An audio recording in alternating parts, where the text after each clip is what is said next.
Welcome back, boys and girls. Did you enjoy Chapter 8? Well, what do you think Toby has to do get better at? And do you think Fran's going to make Patsy and Mona get rid of Toby? I sure hope not. Well, let's read Chapter 9 and find out what happens next. That night, I explored the halls and slept at the foot of Dorothy's bed. The next day turned out to be one of those days when Mona did not come in the morning. Patsy found me with Dorothy and took me out to the lawn so that I could pee. Someone came to the door while I was busy doing that. "Patsy, Fran needs to ask you something," the woman called. "Okay, Toby, I will be right back," Patsy said. "Be good." I wagged. It was nice to hear the word good. I was good. I yawned and stretched, working out the kinks in my back legs and then my front ones. I thought about the food that would be waiting for me in my bowl. I thought about Eddie and about bacon. Soon I'd be eating. That was such a lovely thought. I wagged my tail. Meanwhile, I sniffed along the grass, then I froze. Something had moved. A nervous little twitch that had caught my attention. An animal crouched in the grass. Now it was sitting perfectly still, but it was too late for that. I knew it was there. Its smell drifted across the lawn to me. Not a squirrel, something different, something interesting. I had to find out more. I started across the lawn toward the new animal, and instantly it turned and ran. It did not run like a squirrel, though, or like a dog, racing around the ground. Instead, it leaped. A giant jump took ahead, and then it gathered its back legs up under and leaped again. Oh, what do you think that is? A rabbit, maybe? I was so surprised that I barked. Then I tore after it, my claws digging into the soft dirt, ripping up clumps of grass. I needed to catch this animal before it ran up the tree like the squirrels always did. To my surprise, it did not head for the trees. Instead, it bounded straight into the bush that grew up against the back fence. I followed close behind. Leaves whapped at my face, but I could still see the jumping animal dive into the hole in the fence, wiggled for a moment, and disappear. I squirmed forward and put my nose into the hole. I could not fit through I could not fit through it like my quarry had. Not fair. I pulled my nose back and barked in frustration. This was a problem to solve. When Dorothy had lost the little ball, I'd solved that problem by bringing her the rope. Now I had to figure out a new puzzle. It wasn't hard. The hole was too small for me, so I would make the hole bigger. No, Toby, don't do that. I scrabbled at the dirt under the fence with both paws. It was damp and soft, and the hole was bigger in no time. I flung myself into it. It was a tight squeeze, but I wiggled and twisted and shoved my back legs, and one last effort, I was through. Now, where had that jumping animal gone? I shook dirt off my paw and looked around. No animals. Disappointing. But I did see a sidewalk and a road, and new trees that might have squirrels in them. And coming along the road, I saw something else. A group of boys, all of them wearing shorts and t-shirts, all of them running. Running? Excellent. The boys came closer and closer, and a warm wind blew their scent to me. My head and my ears lifted. They all smelled sweaty, and most of them smelled happy. But one smell was familiar.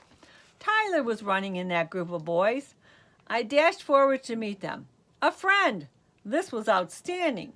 I ran in circles around the boys, barking happily. They laughed and slowed down. Tyler got down on one knee to pet me. He was breathing in big gasps. "Good boy, Toby," he panted. "What are you doing out, huh?" "Come on, gotta keep moving," one of the other boys said, and they began to run forward again. "Hey, Tyler, you coming?" Tyler got to his feet, hesitating, looking down at me. "I should take you back," he told me, "but I've got to finish this run." "Well, you like running. You want to come?" Come? I knew that word. I jumped and wagged hard to let him know I understood. Okay then, Tyler said. He began to jog forward, going a little faster to catch up with the other boys. Come on, Toby, stay with me. Running with the boys. It reminded me of my days at the ranch before my feet itched all the time. I'd run and raced with my brothers and sisters. Now I was running with people, running outside in the sunshine, smelling dirt and grass and sweat and people and all the animals that crossed our paths.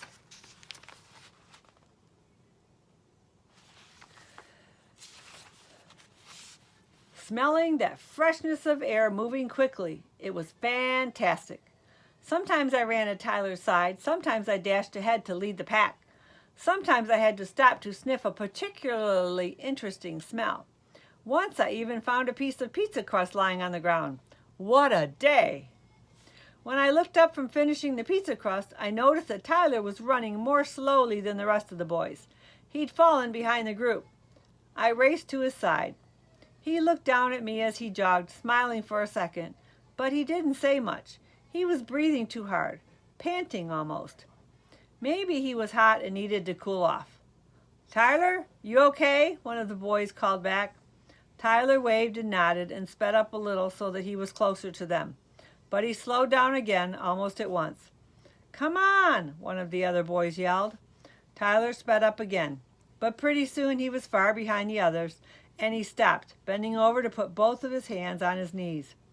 His chest heaved, and he pulled in great gusts of air. Hey, Tyler, want us to wait? One of the other boys called. Tyler shook his head, and he waved them. They kept running. I looked at the boys running steadily along the street. I dashed after them. Time to catch up. Then I looked back at Tyler. He hadn't moved. Well, this was odd. Why didn't Tyler want to run when running was so much fun? I circled back to him and nosed at his feet. Shouldn't he be moving? Tyler took a few steps and sat down on the curb. I don't think I'm going to make the cross-country team, he said to me, wheezing. He had a pack on his back with a little hose that hung from it. He put it in his mouth and sucked on it. You want some water, Toby? He held out one cupped hand. He squeezed some water in it from his hose. Then he held out his hand to me, and I lapped it up. Good dog, Tyler told me. He was not panting so hard anymore. You ran a couple of miles, you know that? He poured me more water, and I drank it eagerly. My stomach was reminding me that I hadn't had breakfast yet, but that didn't matter. The other boys were so far ahead by now. Shouldn't we be running with them? I hurried forward a few steps, paused, and looked back. But Tyler didn't seem to understand that he was supposed to chase me. He sat still. I paced a few steps. I whined, frustrated. Why were we staying in one place? You want to keep going, huh? Tyler got slowly to his feet and sighed. Okay. He began to run again, slowly. His feet seemed heavy. I stayed with him, even though I wanted to dash ahead to catch up with the pack of boys moving more quickly along the road. Somehow it felt important to be near Tyler. We hadn't gone long before we met the boys coming back in the other direction. Then I did break away from Tyler to race up to them, barking a greeting. They laughed. I headed with them to where Tyler was waiting. We all began running together back the way we'd come.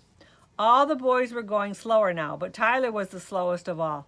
He fell to the rear of the pack quickly, and he stayed there. The distance between him and the runner in the front of him stretched out longer and longer. I stayed close at my friend's heels. By the time we got back to the fence, he was not going much faster than a walk. I knew that my breakfast was waiting for me on the other side of that fence, so I barked at Tyler to let him know I had to leave. He stopped for a moment, letting the other boys pull farther ahead, and bent down to pat me. Too bad you can't be on the track team for me, Toby, he wheezed. I licked his hand and wiggled my way back under the gap in the fence. When I got back into the yard, Patsy was calling me from the back door. There you are, Toby, she said. I couldn't see you at first. Come on in. I bet you're hungry. Oh, breakfast was delicious. I licked the bowl until it was shiny, and I drank half of my water. Then I had to consider which friend I wanted to visit first. I decided on Granddad. When I reached his room, he was stretched out in bed with a book. As usual, I hopped up and stuck my head between his face and the book, so he would remember that my ears needed scratching. He put down this book and laughed and did his job. I was tired from my long run with Tyler. My belly was full of breakfast, and I was happy to be with one of my friends. I curled up next to Granddad and settled down for a nap. After I'd been asleep for a while, I didn't know quite how long, a sound drifted into my ears. "Toby! Toby!" It was Mona's voice. My ears twitched, awake before the rest of me. Then I woke up all the way, stood, shook, and stretched. "Good morning to you, too, boy," Granddad said. He had put his book down on the bedside table. "You had a good snooze." He scratched my back, and I wiggled happily. Then I hopped off the bed to find Mona. She was standing near the kitchen door talking with Eddie. I could tell from the way she stood, her arms crossed tightly in front of her, her weight shifting from foot to foot, that she was worried about something. I dashed up to her and put my front paws on her knees so that I could be closer to her face. Then I dropped down because Eddie had the best thing ever in his hand. Bacon. I did sit at once. Before she could even ask, then I put a foot up in the air since Eddie usually told me to shake, then I drooled. Eddie chuckled, but only a little, and not as loudly as he usually did. "Smart as a whip," he said. "Here, Toby. Good boy." He dropped the bacon and I snapped it up. Nothing was better than bacon. "I'm sure going to miss you, Toby," Eddie said. I wagged for my name and for the chance for more bacon. We all are. But Fran makes the rules, and if she says you go, I guess you go. Mona dropped her hands to her side and looked determined. "He doesn't have to go yet. Maybe I can still train him. Yesterday was the last day of school, and it's summer vacation now. I can come all day and work with him. You just said how smart he is. Maybe I can get Fran to change her mind." "Good luck," Eddie said, and he leaned over to pet me. I licked his fingers, which smelled and tasted perfectly of bacon. I loved Eddie. I loved Mona and Granddad and Dorothy and Patsy too. This home hadn't been exactly what I expected when I left my mother and Walt at the ranch, but I was happy I was here. "Come on, Toby," Mona said. She sounded determined. We did a lot of training that day. The next morning it was Mona who was there to let me out first thing. I gave her some licks to show her how much I loved her, and then I hurried off to check the lawn for more of those bouncy animals. I could smell that a few of them had been around earlier, but none seemed to be here now. Patsy came out to join Mona. While they were talking, I headed for the fence. There might be a bouncy animal on the other side of it. I forced myself under the bush and wiggled through the hole to check. No animals except a squirrel who chattered angrily at me in the tree high overhead. I ignored him. I was starting to learn about squirrels. There's no point in chasing them once they are high up. But if they're on the ground, well, they'd better all watch out. I guess the bouncy creature had learned his lesson and wouldn't be hanging around anymore. But down the street, I spotted something that made my head and ears go up and my tail start moving. The boys, the running boys. They were coming back, and Tyler was with them. I dashed off to join them and ran in circles around them, barking with happiness. They laughed but didn't stop running. "Well, guess you're not the only newbie," one of the boys said to Tyler as they jogged. Tyler nodded but didn't have the breath to answer. This was excellent. My new friends, more running. I settled in by Tyler's side. Slowly he began to fall back from the group, just like the day before. I ran a little ahead of him, then I'd look back. Maybe he'd figure out how to play chase me now. He had. He sped up just a little so he was running not far behind my tail. We ran like that, with the boys ahead of us and the wind in my nose bringing us good smells from all around. I looked back again to see if Tyler needed another reminder. Apparently he did because he'd stopped. He stood bent over, his hands braced on his knees. I hesitated. Should I go back to him? But the other boys were still running. One of them turned to look at both of us. The boy was telling me to chase him. I leaped forward and barked for Tyler so he would know what to do. I heard him groan a little. Okay, Toby, he grasped. He started running again. We turned around not long after and headed back again. I ran in a circle around the boys to say goodbye, and then wiggled through the hole in the fence, crawled out from under the bush, ready for breakfast. Mona was standing in the yard looking worried again.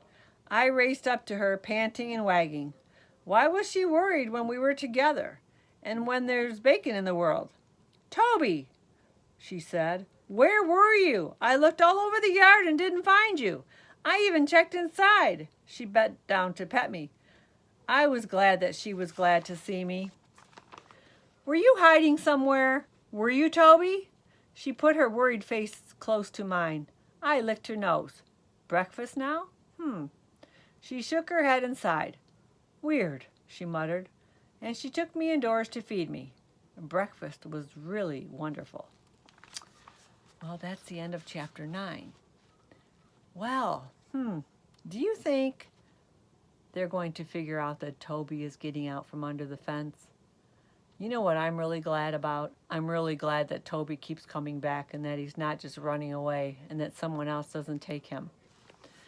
I hope they realize that Toby's getting out from under the fence and fix that, because, that would make Mona and everybody really sad if Toby didn't come back.